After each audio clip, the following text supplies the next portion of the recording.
हाँ जी, all are gradually coming. हम लोग डिस्कस करते चाहते हैं। हमारे पास प्रॉब्लम शुरुआत कहाँ से हुई? हमारे पास कस्टमर फोकस में आया ना, यानी हमने कहा कि कस्टमर्स जो हैं वो as a result of change in external environment. Again I repeat. Ma'am मेरा एक क्वेश्चन है। अली, मैं पहले 1 मिनट के थोड़ा सा वाइंड अप कर दूं, ओके या चलो तुम अपना question just ask me. Ma'am, मैं ये कह रहा था कि जो केस स्टडी हम लोग बना रहे हैं, जो बना चुके हैं, उसके अंदर स्पेसिफिकली किसी हेडिंग को तो मेंशन नहीं करना है, सॉर्ट एनालिसिस या पोर्टर एनालिसिस इस तरह। नहीं, मगर हाँ, वो नहीं करेंगे, मगर आपको जो आउटलाइन वो पीछे की है ना, वो आपको हेल्प आउट पैराग्राफ ड्राफ्टिंग में करेगी।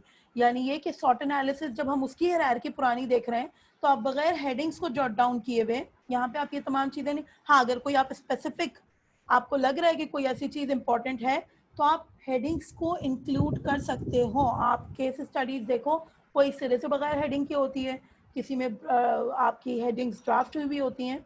तो there is no hard and fast rule. Ma'am headings तो बनाई है, लेकिन स्पेसिफिकली सॉर्ट मैं में, समझ मतलब गई हूँ। स्पेसिफिकली नहीं करिए, सॉर्ट का नाम लिख के उसकी हाँ, स्ट्रेंथ वीकनेस बनाई जाए। हम मैंने कवर कवर तो कर दिया कि स्ट्रेंथ क्या है, वीकनेस क्या है, अपॉर्चुनिटीज क्या है, थ्रेट्स क्या है, लेकिन उसकी एग्जैक्टली। बाकायदा हेडिंग नहीं बनी, उसकी अलग नाम से हेडिंग बनाई गई है।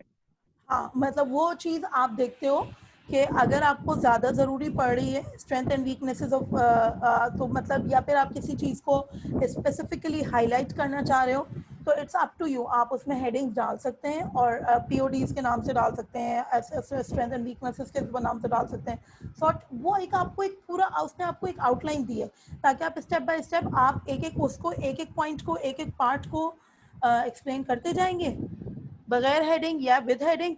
और आपका मटेरियल इन अ पैराग्राफ, आपका मटेरियल ड्राफ्ट होता चला जाएगा ऑटोमेटिकली। सही है।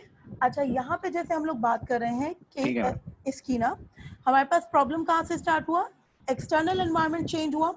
एक्सटर्नल एनवायरनमेंट में चेंज कहाँ पे आया कि आपका एक पेंडेमिक का स्प्रेड हुआ। पेंडेमिक के स्प्रेड के नतीजे में आपका कस्टमर्स की कंसिडरेशन चेंज हुई, ठीक है ना। उनका जो कस्टमर्स की कंसिडरेशन भी चेंज हुई और लीगल पॉलिसीज भी चेंज हुई साइमल्टेनियसली। अब कस्टमर्स की जब पॉलिसी चेंज हुई, तो जो कंपनीज बैठी हुई हैं मार्केट में, they are to serve the customers. That is, customers are their source of earning. Customer नहीं आएंगे तो ऑर्गेनाइजेशन तो ठप हो जाएगी। अब कस्टमर्स नहीं आ रहे एविएशन के अंदर, एयरलाइंस के अंदर, तो अब उस चीज़ को फिर प्रॉब्लम को सॉल्व कैसे किया जाए? तो हम हर जगह पे, जैसे ओके सही है, हमने देखा कि पेंडेमिक के अंदर मस्जिदों पे लगा बैन आया, फिर एसओपीज डिफाइन हुई और उसके तहत उस चीज़ को खोला गया। यानी ये कि ग्रेजुअली जिन जिन एरियाज में एसओपीज, सही है ना, आपकी डिफाइन होती चली गई, वहाँ पे आपको उसको फॉलो करते चले गए।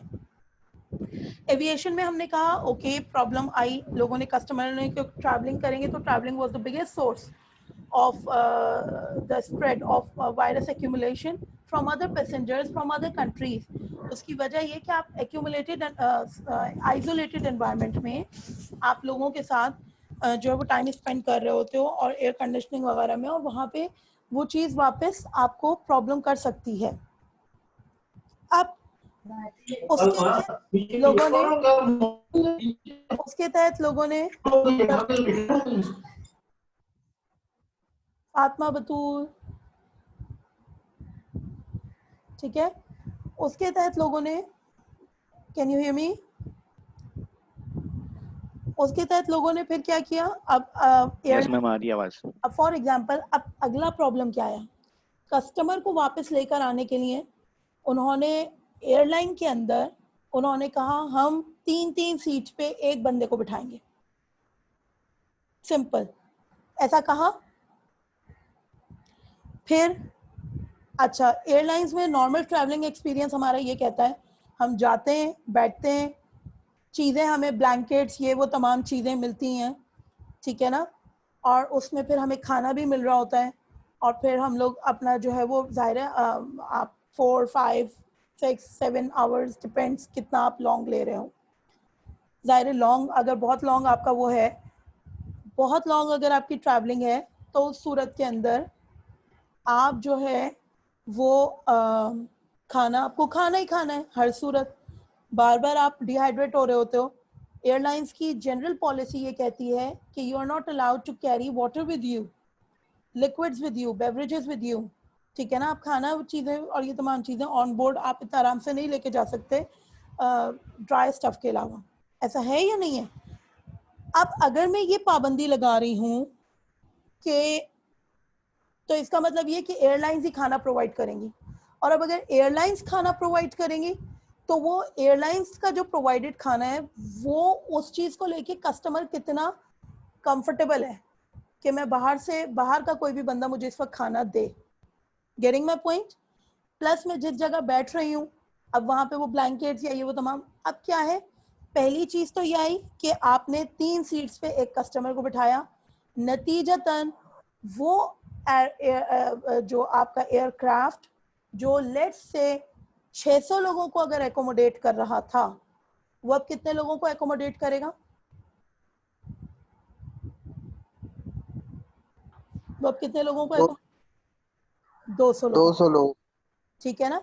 अच्छा इस मैं अब शेयरिंग को बंद कर दूं, कंपनी बैकग्राउंड तक बात कर लिए चुके हैं आप, स्पेसिफिक एरिया ऑफ इंटरेस्ट से हम स्पेसिफिक प्रॉब्लम्स, क्योंकि ऑल्टरनेटिव्स और कंक्लूजन आप लोग करेंगे तो उसमें तो इतना प्रॉब्लम नहीं है, वो आपकी अपनी थिंकिंग है, वो आपकी अपनी वो है।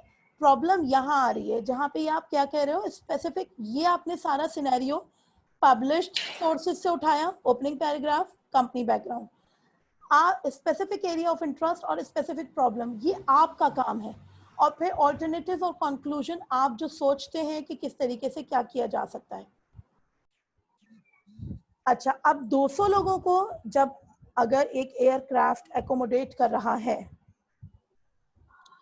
तो क्या आ गई प्रॉब्लम, कॉस्ट की आ गई प्रॉब्लम, आई या नहीं आई।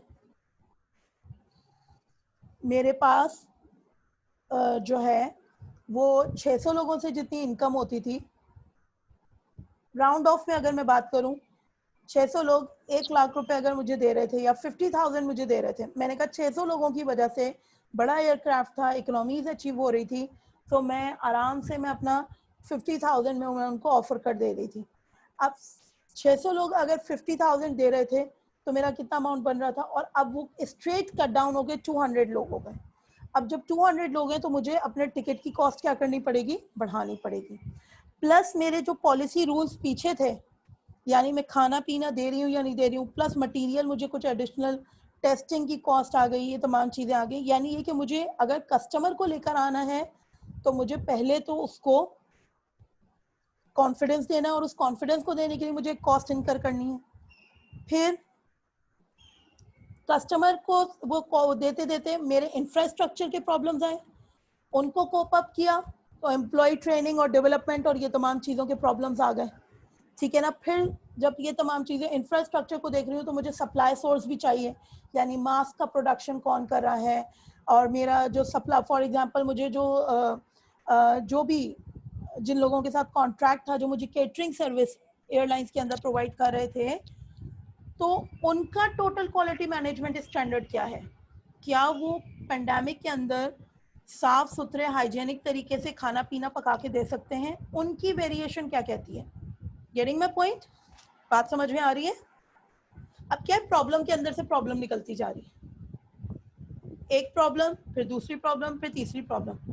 आप इनमें से हम जब काम कर रहे होते हैं तो हम किसी एक एरिया को फोकस करते हैं, स्पेसिफिक एरिया ऑफ इंटरेस्ट, और फिर उसी एरिया को लेके आगे बढ़ते चले जाते हैं।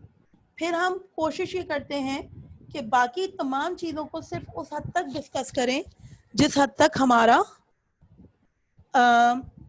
Effect on that particular area, the one under consideration, हमें रिक्वायर्ड है। गेटिंग माय पॉइंट, क्लियर है क्लास? Yes ma'am. बात समझ में आई है। अब इसमें Yes, ma'am. जो है जाहिर सी बात है, जब आप, अब मेरी बात गौर से सुनना, आपने एनवायरमेंटल एनालिसिस डिस्कस किया, आपने सॉट एनालिसिस डिस्कस किया, एंड अच्छा जब हम एनवायरमेंटल एनालिसिस और सॉट को भी डिस्कस करते जा रहे थे तो हमने कहा था लोग सॉट को अलग से समझ रहे होते हैं, हमने जो ड्रिल प्रैक्टिस की थी, हमने सॉट को एनवायरमेंटल एनालिसिस में से ही निकाला था, याद है? यस। या हमने कहा था कि आपने एम्प्लॉय को सामने रखा और एम्प्लॉय को सामने रखते हुए एम्प्लॉय इंटरनल एनवायरनमेंट का हिस्सा है और आपने एक्सटर्नल एनवायरनमेंट के फैक्टर्स को सामने रखा, यानी एक्सटर्नल एनवायरनमेंट के एनवायरनमेंट को, कि अगर मैं कहूँ कि उनकी डेमोग्राफिक्स क्या है, उनकी पॉलिटिकल एंड लीगल में मुझे स्ट्रेंथ के तौर पे सामने आ रहे हैं या थ्रेट के तौर पे सामने आ रहे हैं, वीकनेस के तौर पे। एम्प्लॉय सोर्स पे मेरी क्या क्या स्ट्रेंथ्स हैं और मेरी क्या क्या वीकनेसेस हैं, कितना एजुकेटेड है तबका, उनकी सैलरी कम है या नहीं है या ऑलरेडी वो भी हाई है। क्लियर है? अब यहाँ पे भी उसी आप तमाम चीज़ों को इस्तेमाल करते हुए वही पुरानी तमाम एनवायरमेंटल एनालिसिस, सॉट एनालिसिस को सामने रखते हुए आप कंपनी के बैकग्राउंड को भी डिस्कस कर रहे हैं, यानी कंपनी के बैकग्राउंड को डिस्कस करते करते आप उनकी स्ट्रेंथ्स भी बता रहे हो, आप उनकी अपॉर्चुनिटीज़ भी बता रहे हो, आप उनको आने वाले अपॉर्चुनिटी, उनके वीकनेसेस भी बता रहे हो, उनको आने वाली अपॉर्चुनिटीज़ भी बता रहे हो और उनको फेस करने वाले थ्रेट्स भी बता रहे हो। ठीक है ना? यही चीज़ जब आप स्पेसिफिक एरिया ऑफ इंटरेस्ट में जाएंगे तो स्पेसिफिक एरिया में आप उस एरिया की क्या थ्रेट्स हैं, क्या वीकनेसेस हैं, क्या प्रॉब्लम्स रही हैं उधर। Getting my point? Clear? Yes ma'am, yes ma'am. ठीक है, अब समझ में आया कि आप लोगों को किस उसको फॉलो करना है। आप लोग अपनी जो आप लोगों ने केस स्टडी ड्राफ्ट कर भी चुके हो, ठीक है ना? मेरे पास सबमिशन का मतलब मैंने पहले भी बोला था कि अभी ये फाइनल सबमिशन नहीं था, ठीक है ना? इसमें आप लोग अमेंडमेंट्स कर सकते हैं, you can improve it, you can make changes. ठीक है, स्टूडेंट्स का मैंने जितना जनरल देखा तो बहुत सारे लोगों ने ओपनिंग पैराग्राफ, जो जनरल सिनेरियो था जहाँ से प्रॉब्लम आया वो बात की, फिर कंपनी बैकग्राउंड को अच्छे से डिस्कस किया, बट जहाँ पे उनको स्पेसिफिक एरिया ऑफ इंटरेस्ट को डिस्कस करना था वहाँ पे वो आगे जनरल पे रहते चले गए। वहाँ हम जनरल पे बात नहीं कर रहे, वहाँ हम अपनी मैनेजमेंट साइंसेस की, ये वो पॉइंट है जहाँ पे आप एक्चुअल वर्ल्ड को अपने थ्योरेटिकल वर्ल्ड के साथ, अपने बुकिश मटेरियल के साथ, अपनी नॉलेज के साथ इंटीग्रेट कर रहे हो।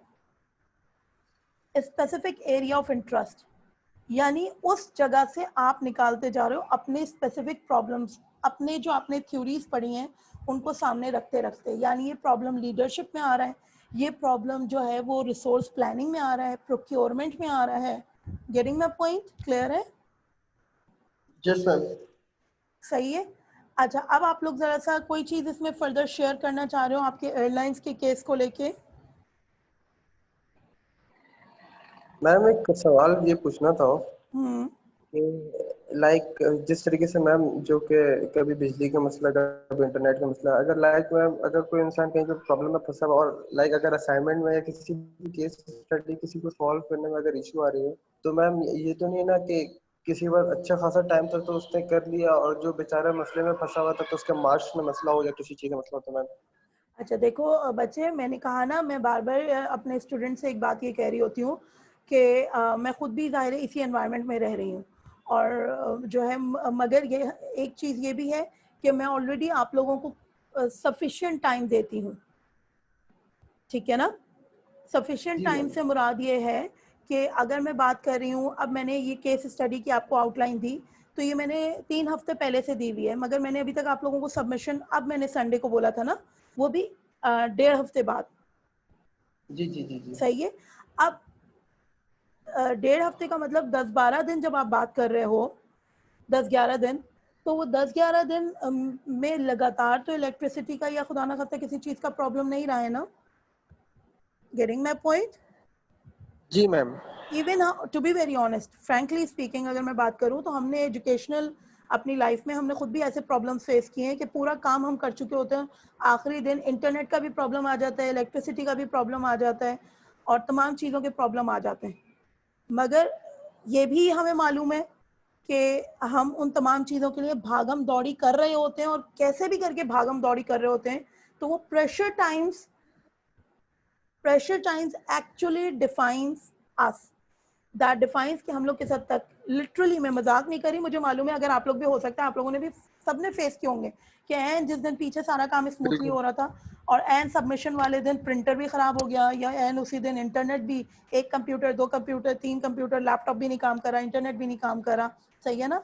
तो ये बहुत कॉमन सिनेरियोज हैं जो खास तौर पे वो कहते हैं ना, हम जिसको हम कहते हैं बुरा वक्त, हमारे लिए स्टूडेंट्स के लिए बुराई वाला वक्त, तो वो आ रहा होता है। तो वो, मगर ये कि उसके बावजूद मैं आप लोगों को काफ़ी मैं फ्लेक्सिबिलिटी दिए हुए होती हूँ, और उसके बाद अगर कोई स्टिल प्रॉब्लम आ रहा है तो इसका मतलब फिर ये कि मिसमैनेजमेंट हुई हुई है, ठीक है ना।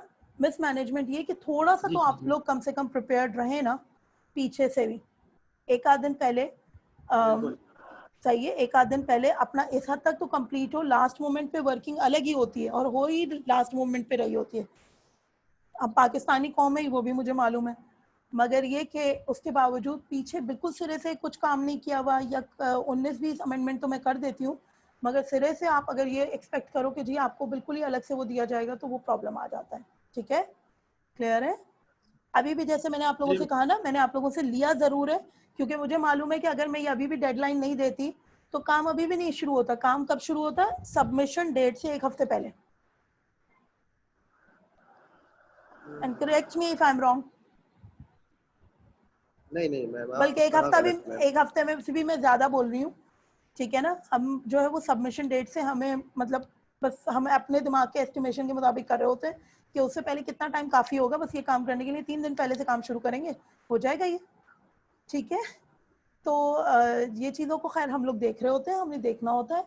अच्छा, अब यहाँ पे हमने एविएशन तो एयरलाइंस तो डिस्कस कर लिया। एयरलाइंस में जाहिर सी बात है साइमल्टेनियसली हमने मैम देखा। ये एयरलाइन वाला असाइनमेंट सबमिट करवाना है, लास्ट डेट क्या है इसकी? अभी आप लोगों ने मेरे पास कौन सा असाइनमेंट सबमिट कराया था संडे को? एयरलाइन वाला। हाँ, अब ये आप लोग अपने, अब मेरे पास जैसे एक आपका ड्राफ्ट आ गया है ना, फाइनल जो मार्किंग होगी ना, अगर किसी ने सिरे से सबमिट नहीं कराया वो एक अलग कहानी है। उस सूरत में हो सकता है कि मैं उसको जो है वो सफ़र करवाऊँ, मगर अगर किसी ने वो किया हुआ है और मैंने ये अब करेक्शंस या डिस्कशंस जो किए हैं, उसके बाद आपकी फाइनल मार्किंग उस वक्त उस पे बुनियाद पे होगी जो मैं आपकी एंड डेट बताऊंगी ना, ठीक है। अब तो आप मैम लोग अभी जो बच्चे मुझे और भेजेंगे एडिट करके, उसको वो सबमिट कब तक करवा सकते हैं वो लोग? अभी आप लोग एक काम ये करो, make it the next week of Bakra Eid. ठीक ठीक है, है मैम। सही है। अच्छा, हम लोगों ने डिस्कस ये किया था पहले, हम लोगों ने मार्किंग जो वो डिस्कस की थी, हमने कहा था हम 5 केस स्टडीज करेंगे, जिसमें हम जनरल मोटर डिस्कस कर चुके हैं, हमने एयरलाइन डिस्कस किया है। तीसरा मैंने आप लोगों को, जी बोलिए।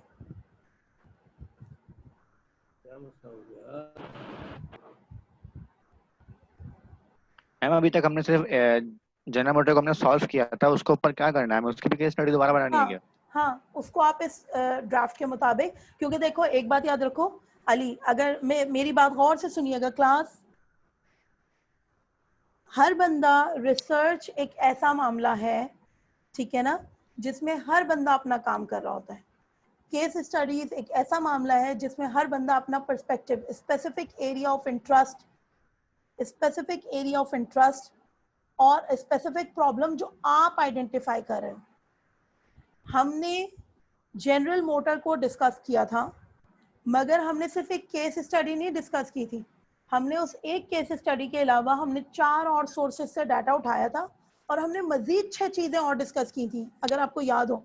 हमने उसमें कैपिटल स्ट्रक्चर भी डिस्कस किया था, हमने कहा था लायबिलिटी बेस्ड कैपिटल स्ट्रक्चर था, हाई प्राइस्ड गाड़ियाँ थी, और उस कैपिटल स्ट्रक्चर की वजह से भी कहीं ना कहीं जो है they were enable to deliver the product in the American market. ऐसा था या नहीं था, याद है?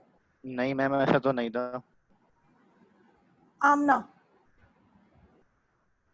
मैम नहीं है वो। आमना नहीं है। अच्छा, Aamna was the one who provided the maximum of material, क्योंकि आमना ने अलग से जो है वो पावर पॉइंट की प्रेजेंटेशन भी क्लास में जब आप लोगों को, अगर आप लोगों को याद नहीं है तो वो डिस्कशन पूरा हुआ था जिसमें एक केस स्टडी तो नहीं मैंने मैम, नहीं हुई थी ओके मैम उन्होंने मैम। सबसे जस्ट पहले बोर्ड पे बोर्ड पे तो मैं इंफॉर्मेशन आया था, लिखी थी। आपने डिस्कस किया था, गुड। पावर पॉइंट हाँ सबसे पहले बोर्ड पे मैं आया था, मैंने पूरा ओवरव्यू दिया था, सब कुछ मैंने बताया। उसके बाद रौदा फातिमा आई थी, उसके बाद आप ना आई होंगी मुझे नहीं पता, लेकिन पावर पॉइंट में तो कुछ भी नहीं हुआ, सिर्फ जनरल नहीं डिस्कशन नहीं, हुआ था उसके पावर ऊपर। पॉइंट का नहीं था, I am not saying this. उन्होंने भी वही बोर्ड पे ही पॉइंट्स डिस्कस किए थे, मगर उन्होंने कुछ अलग से फैक्ट्स एंड फिगर्स भी, आप लोगों ने 5 लोग थे, 5 लोगों ने, कुछ ने सिर्फ केस में दी हुई मालूमात को डिस्कस किया था, रिमेंबर, कुछ ने केस में दी हुई मालूमात के अलावा इंटरनेट सोर्सेज से इधर उधर से वर्किंग करके और चीजों को भी डिस्कस किया था, याद है? याद है? Yes ma'am. जो मैंने यही कहा था कि खाली हमें उसमें से नहीं पढ़ना था, केस स्टडीज को पढ़ने का तरीका यही होता है कि आप जो है वो इधर उधर से और फैक्ट्स एंड फिगर्स को तलाश कर रहे होते हो, ठीक है। और उसके अलावा फिर हम लोगों ने उसमें हमने कहा था कि जापानीज मोटर आई थी, तो जापानीज मोटर्स के आने के हमने कहा था कि ये जो अमेरिकन गाड़ियां हैं ये सारी की सारी लग्जरियस गाड़ियां थी। हमने ये डिफरेंस डिस्कस किया था या नहीं किया था कि ये लग्जरियस कार्स हैं as compared to the economical cars made by Japanese people, और हमने कहा था वो इकोनॉमीज पे काम कर रहे थे, और कहीं ना कहीं जो हमारे पास जनरल मोटर्स थी वो सारी की सारी हाई प्राइस गुड्स थी, याद है? जिसमें यस हमने मैम। कहा था BMW, और हमने अमेरिका में मौजूद अमेरिकन ब्रांड्स, हमने कहा था कि उन्होंने जो मास मार्केट है वो हमारे पास मास मार्केट आपकी जो ज़्यादातर होती है सोसाइटी में वो मिडिल क्लास होती है, किसी भी सोसाइटी की आप बात करें। तो जब हमने कहा था कि मिडिल क्लास को आप फोकस कर रहे हो, तो मिडिल क्लास में आपके पास लग्जरियस गाड़ियां बात नहीं कर रहे होते, उन्होंने टोयोटा मोटर्स ने अपनी कॉस्ट पे भी फोकस किया, ठीक है ना। अच्छा, फिर उसको लेके हमने कहा कि अमेरिका, फिर हमने जापानीज उसको थोड़ा सा डिस्कस किया था कि जापानीज किस वजह से जस्ट इन टाइम को लेके अपना कर पाए हैं। कुछ चीज़ें पहले भी डिस्कस हुई थी, कुछ चीज़ें अब आगे भी, जैसे हम लोगों ने अभी टोटल क्वालिटी मैनेजमेंट के रेट्सू नेटवर्क उस दिन डिस्कस किया था, यस मैम, किया था। ठीक है ना। और हमने कहा था कि ये जो आपके पास जापानीज हैं, ये इलेक्ट्रॉनिक आइटम्स में, हाई कॉस्ट आइटम्स में, स्पेशलिटी गुड्स में, convenience goods, shopping goods, speciality goods यानी हाई प्राइस्ड, जो आपने मार्केटिंग पीछे पढ़ी हुई होगी, पीछे उसमें पढ़ा हुआ है टाइप्स ऑफ गुड्स में हमारे पास स्पेशलिटी गुड्स जो हाई प्राइस आइटम्स होते हैं, दोज आर परचेज्ड वंस, मतलब नॉट वेरी फ्रीक्वेंटली हम बात कर रहे होते हैं। हमारे पास इलेक्ट्रॉनिक आइटम्स आप बहुत ज़्यादा फ्रीक्वेंटली नहीं परचेज कर रहे होते हो, हाई प्राइस्ड होते हैं, कस्टमर की कंसिडरेशन चेंज होती हैं, उसमें हमारे पास जापानीज आगे आगे क्यों है? क्योंकि हमने कहा था उनका जो आपके पास नेटवर्किंग है वो ज़रा स्ट्रॉन्ग है, वो इकोनॉमीज पे काम कर रहे हैं, उनका सप्लायर भी अपना है, उनका बैंक भी अपना है, जिसकी वजह से उनकी जो बैंक्रप्सी है उसके चांसेस कम होते हैं अमेरिकन इकोनॉमी में। हमने कहा था कि क्योंकि ये बहुत हाई लोन्स पे काम कर रहे होते हैं इसलिए इनकी बैंक्रप्सी के चांसेस बढ़ जाते हैं। रिमेंबर नाउ, याद आया है कुछ? Yes ma'am. ठीक है ना। और तो उसमें अब क्या है, केस स्टडी में क्या क्या फैक्ट्स एंड फिगर्स थे, कुछ हमारे पास और एडिशनल क्या फैक्ट्स एंड फिगर्स आए। हमने कहा कंपटीशन आया जापानीज गाड़ियों के साथ, जापानीज पूरा रेवोल्यूशन आया, और उनकी हाई प्राइस होने की वजह से लोकल मार्केट तक में सरवाइव नहीं कर पाई, और हाई प्राइस होने के साथ साथ उनका कैपिटल स्ट्रक्चर ने प्रॉब्लम किया, यानी कैपिटल स्ट्रक्चर क्योंकि लायबिलिटी पे मुश्तमिल था, तो जैसे ही उनकी इंटरेस्ट की प्रॉब्लम आई या मार्केट शेयर उनका कम हुआ, इमीडिएटली उनका कोलैप्स होना शुरू हुई, कंपनी बैंकरप्ट हुई। जबकि जापानीज में क्योंकि इनका लॉन्ग टर्म बैंकर होता है, उसका इन्वेस्टर के तौर पे काम कर रहा होता है, तो ये प्रॉब्लम उनको नहीं आ रहा होता। Getting my point? Yes ma'am. ठीक है। सो इसको जो है थोड़ी सी ये चीजों को, मैम मेरा एक सवाल था। बोलिए बोलिए। मैम वो जो आपने जनरल मोटर्स की केस स्टडी की थी उसके अंदर तो जस्ट उनका डिक्लाइन बताया हुआ था कि क्या वजह थी, वो क्या उनका डिक्लाइन हुआ। लेकिन अगर हम जो केस स्टडी बनाएंगे हम तो उसमें कोरोना वायरस की सिचुएशन लेके बनाएंगे ना। देखो आप उसमें अब फिर वही वाली बात, ओपनिंग पैराग्राफ में नहीं, आप जनरल मोटर्स को तो लेके आप पेंडेमिक की बात नहीं, पर जनरल मोटर्स में पेंडेमिक की बात नहीं थी, क्योंकि जनरल मोटर्स का कोलैप्स तो पेंडेमिक से बहुत पहले की बात है। हम तो वो उस वक्त का सिनेरियो डिस्कस कर रहे हैं ना, जी जी जब हमारे पास बेसिकली 2002 के अराउंड इनका कोलैप्स होना शुरू हुआ था, या आप 2010 का लेना चाहें, क्योंकि इन्होंने कुछ अपना रिकवर भी किया मगर फिर दोबारा डिक्लाइन भी आया। कुछ लोगों ने 2002 तक पे बात की थी, कुछ लोगों ने आगे जो है वो इनके फर्दर स्ट्रेटजीज पे डिस्कस किया था कि इनका लॉन्ग टर्म प्लान किस तरीके से आया, परसू कर पाए नहीं कर पाए, कोशिश करते रहे, ऐसा था या नहीं था? जी मैम। इसका आप लोगों मैम ने कुछ इसको ऐसा कर सकते हैं कि पाकिस्तान से रिलेटेड अगर जो मोटर्स है उनके ऊपर केस डेवलप करना, जनरल मोटर्स पड़ गए पहले जो जाइंट बैठे हुए हैं टोयोटा, सुजुकी और होंडा, देखो अगर यहाँ पे तो पाकिस्तानी कोई मार्केट को यहाँ यूज का करते हैं इससे। अली, इसको यहाँ के सिनेरियो में ना आपको लेना मुश्किल होगा। जनरल मोटर्स को तो आप अवेलेबल फैक्ट्स एंड फिगर्स पे वाइंड अप कर दीजिएगा, ठीक है ना, उसी में बस आपको अपनी अंडरस्टैंडिंग देखनी है, प्लस आपको रीफ्रेज करना है और रीड्राफ्ट करना है on the basis of the given outline, जो मैंने गिवन आउटलाइन दी है। आप देखिए, आप उसमें स्पेसिफिक एरिया ऑफ इंटरेस्ट कौन सा वो देख रहे हैं, यानी आप उसमें मार्केट शेयर पे देख रहे हैं, आप उसमें कंपटीशन पे देख रहे हैं, आप उस पे कैपिटल स्ट्रक्चर को फोकस कर रहे हैं, ठीक है ना, उनके अपने कैपिटल स्ट्रक्चर को फोकस कर रहे हैं। सही है, getting my point? Okay ma'am, सही है। ये आप देखो कि आप किस चीज को लेके बात कर रहे सही है। हैं। जनरल मोटर्स को आप इस हद तक आगे नहीं बढ़ाइएगा। यहाँ पे भी अगर मैं बात करूँ तो प्लेयर्स तो यहाँ पे भी जापानीज ही बैठे हुए हैं, जापानीज हैं और चाइनीज अब आए हैं, ठीक है। तो यहाँ पे मगर यहाँ पे क्योंकि कोई प्योर स्टैटिस्टिक्स नहीं मिल पाएगी आपको इसको लेके। और अगर मैं बात करूँ यहाँ पे पाकिस्तान में जो लोकल मैन्युफैक्चरिंग में एडम मोटर्स बननी शुरू हुई थी 2008 के अराउंड जो है वो उसमें, तो उन्होंने उधर तो सबसे बड़ा रीज़न जो आया था कोलैप्स का, लोकल पाकिस्तानी मैन्युफैक्चरिंग थी, अच्छी हाईटेक गाड़ियाँ बन रही थी, मगर क्या है कि उधर कोलैप्स का जो बड़ा रीज़न आया था वो उन्होंने कि उस वक्त में गवर्नमेंट ने इम्पोर्टेड गाड़ियों को अलाउ कर दिया था। तो आप इंटरनल फैक्टर उठाते हो और फिर एक्सटर्नल एनवायरनमेंट से उसको मैच करते हो कि कहाँ प्रॉब्लम आया है, यानी पॉलिटिकल एंड लीगल में प्रॉब्लम आया है, एथिकल में प्रॉब्लम आया, सोशो कल्चर में प्रॉब्लम आया, किन चीज़ों की वजह से उस इंटरनल फैक्टर ने सबसे ज़्यादा हिट कर गया। अच्छा, आप लोगों ने ये इंटरनेट कंपनीज का क्या सर्च किया और कहाँ तक हुआ इसको लेके काम? यस मैम, आपने कहा था कि आज डिस्कशन करेंगे तो मैंने सर्च किया है और वर्किंग की है, इस पर ड्राफ्ट बनाया। बताओ। ओके मैम, सबसे पहले तो मैंने ये सर्च किया था कि हमारे पास टाइप्स ऑफ इंटरनेट जो है वो कौन कौन सी हैं। तो उसमें हमारे पास मुझे 5 मिली थी हमारे पास, जो पाकिस्तान में यूज हो रही हैं या हो चुकी हैं। सबसे पहले इसमें थी डायल अप, जो बहुत पुराना सिस्टम है, हमारा एक कार्ड सिस्टम होता था कि उसमें नंबर हमें मिलते थे, वो हम डायल करते थे, उसके बाद हमारा इंटरनेट चलता था। सेकंड चीज़ ये DSL है, जो PTSL वगैरह हम जो डिवाइस हम घर में यूज़ कर रहे होते हैं ब्रॉडबैंड की, वो है।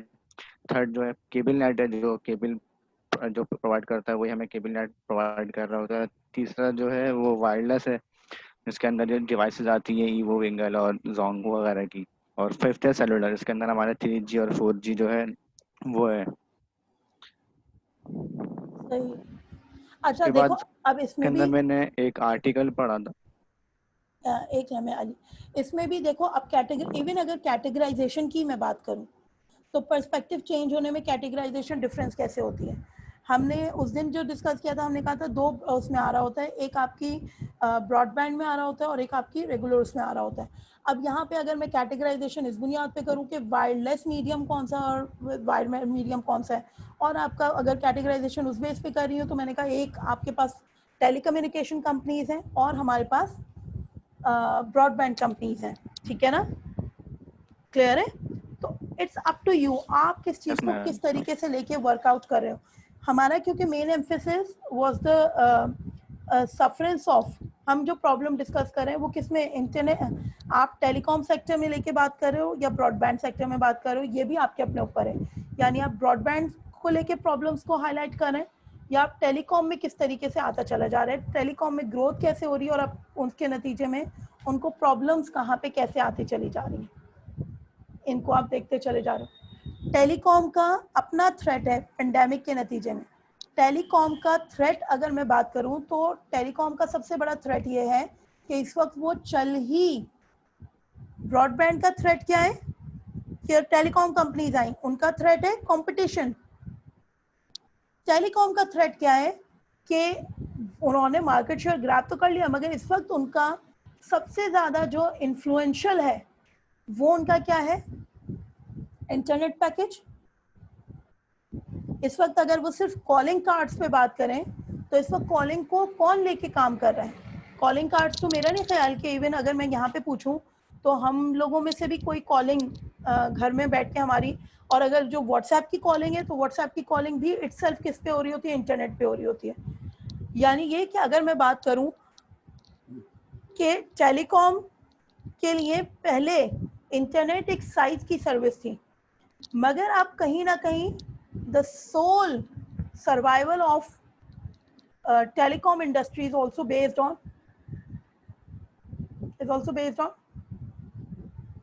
the provision of internet service। ऐसा है या नहीं है, ऐसा है? समझ में नहीं आई ये बात। देखो सिंपल मैं एक बात ये कह रही हूँ कि वरना तो आपका जो टेलीफोन कंपनीज हैं, मोबाइल कंपनीज हैं, मोबाइल का मकसद क्या था, आपके मोबाइल कार्ड्स देना जिसमें आप कॉलिंग भी कर रहे होते थे लोगों को। क्लियर है?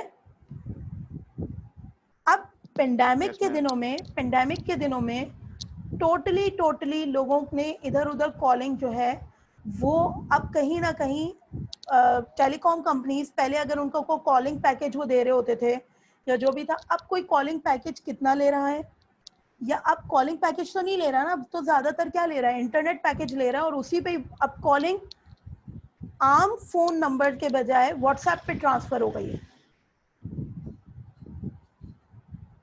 है ना? Yes ma'am. अब उसकी वजह, अब उसके नतीजे में अगर मैं इस चीज को अंडरस्टैंड करूं तो मुझे ये सिनेरियो नजर आ रहा है कि अगर ब्रॉडबैंड कंपनीज को कंपटीशन से थ्रेट था, यानी ये कि ब्रॉडबैंड कंपनीज के लिए जो थ्रेट आया था वो टेलीकम्युनिकेशन कंपनीज थी, तो उन्होंने कंपटीशन दिया। टेलीकम्युनिकेशन कंपनीज को थ्रेट कंपटीशन से ज्यादा इस वक्त पेंडेमिक की वजह से आया है। उसकी वजह यह है कि उनकी पहले जो मेन सर्विस थी वो मेन सर्विस इस वक्त एक तरीके से बिल्कुल यूजलेस हो गई है, और जो उनकी साइट की सर्विस थी यानी इंटरनेट सर्विस, वो मेन सर्विस आ गई है, मेन सर्विस बन गई है। Getting my point now? Yes ma'am. अब वो लोग भी इंटरनेट पैकेज को ही इस्तेमाल करते हुए, अब जो उनके कस्टमर हैं, अब वो मैं भी अगर बात करूं तो मैं वरना शायद मैं सुपर कार्ड या इस किस्म के वो पैकेज ले रही होती हूँ, मगर जब ओके सही है यहाँ पे तो हम लोग, मैं इंटरनेट पैकेज, सुपर इंटरनेट वगैरह, उसमें क्या है कि उसमें आपका आप कॉलिंग भी व्हाट्सएप के थ्रू कर ले रहे हो, या वो अनटिल एंड अनलेस किसी की कोई कंपल्जन ना हो कि जी उसके कॉन्टैक्ट्स में लोगों के पास व्हाट्सएप वगैरह नहीं है, या उसे ऐसे लोगों से भी कांटेक्ट करना पड़ता है जहाँ पे कोई चांसेस व्हाट्सएप के नहीं है। क्लियर है? उसके अलावा अगर मैं बात करूँ तो जनरली लोगों ने इस वक्त जो है वो कॉलिंग भी इंटरनेट बेस्ड कॉलिंग पे कर रहे हैं। Isn't it? यस मैम ऐसा ही। अब ये सिनेरियो को सामने रखते हुए, यानी आपने इंटरनेट का जब सिनेरियो सामने रखा, अब हो सकता है कुछ स्टूडेंट्स इंटरनेट किसी कंपनी पे फोकस किए हुए हों, कुछ स्टूडेंट्स किसी टेलीकॉम कंपनी को उठाए हुए हों कि उनके इस वक्त क्या प्रॉब्लम आ रहा है या क्या प्रॉब्लम आ सकता है। ठीक है ना? हो सकता है इस वक्त इंटरनेट की ही तलाश में जो लोग हैं वो कहे नहीं मैं तो जी अब यूफोन नहीं चल रहा या जोंग नहीं चल रहा तो मैं नहीं जी मोबिलिंग पे ही जाऊं। इस वक्त वही सबसे ज्यादा सक्सेसफुल हुआ है जो सबसे ज्यादा बड़ा डाटा पैकेज दे रहा है with consistent service. Am I wrong? No ma'am. ठीक है ना। और अगर आपको फॉर एग्जांपल अपनी स्कूल कॉलेज यूनिवर्सिटी की रिक्वायरमेंट्स की वजह से इंटरनेट डिवाइस खरीदनी पड़ गई है, तो फिर उसका नतीजा क्या है कि फिर आप मोबाइल में कार्ड ही नहीं डलवा रहे। क्या ज़रूरत है मोबाइल में कार्ड डलवाने की? बहुत सारे लोग तो ऐसे हैं ना, सिमें ज़रूर है उनके पास मौजूद, सिम्स मौजूद ज़रूर हैं, मगर सिम को वो इस्तेमाल कैसे करते हैं? घर में जो क्यूबी वाई ट्राइब की डिवाइस है उसके साथ कनेक्टेड है और इंटरनेट यूज़ कर रहे हैं। अब उस सूरत में सोचो, मोबाइल कंपनी की सोर्स ऑफ फंडिंग क्या है? या तो सिम के पास से आने वाले पैसे, कार्ड्स। सिम के पास से आने वाले पैसे, या फिर मोबाइल के सेलुलर डाटा के पैसे, है ना? सॉरी, या तो सिम के आने Yes, वाले ma'am. पैसे या फिर आपके मोबाइल में जो भी आप कार्ड्स लोड कर रहे हैं, ठीक है ना। अब अगर कोई कार्ड ही नहीं लोड कर रहा और वो कह रहा है जी मेरा सिम जो है वो सिर्फ एक कैरियर है, एक मीडियम है जिसमें इस्तेमाल में क्या कर रही हूँ, इंटरनेट ब्रॉडबैंड पैकेज, तो फिर क्या हो जाएगा?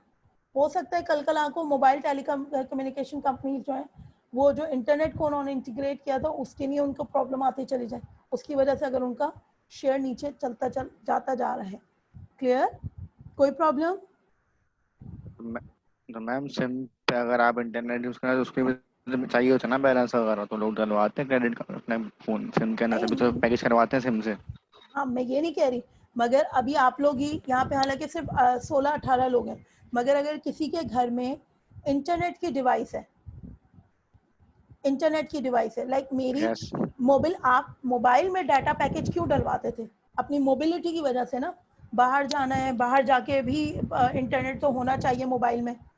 मगर अब अगर जो लोग घर पे बैठे हुए हैं, खासतौर पे फीमेल्स हैं, और उनके घर में अगर ऑलरेडी इंटरनेट डिवाइस है, तो वो मोबाइल में डाटा क्यों डलवाएंगी? वो इंटरनेट डिवाइस का पैकेज है ना, जिसमें से घर के 5 लोग 6 लोग सभी इस्तेमाल कर रहे हैं, तो मैं अपने मोबाइल में अलग से पैसे क्यों खर्च करूं? ऐसा है या नहीं?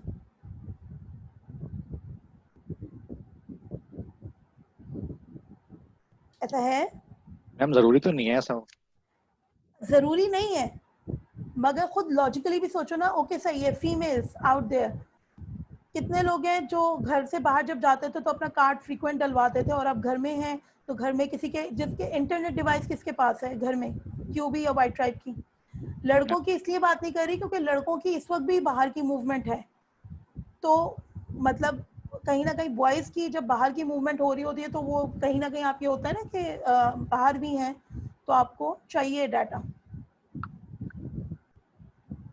फीमेल्स घर में किसके एनीवन किसके घर में डिवाइस है? Yes ma'am.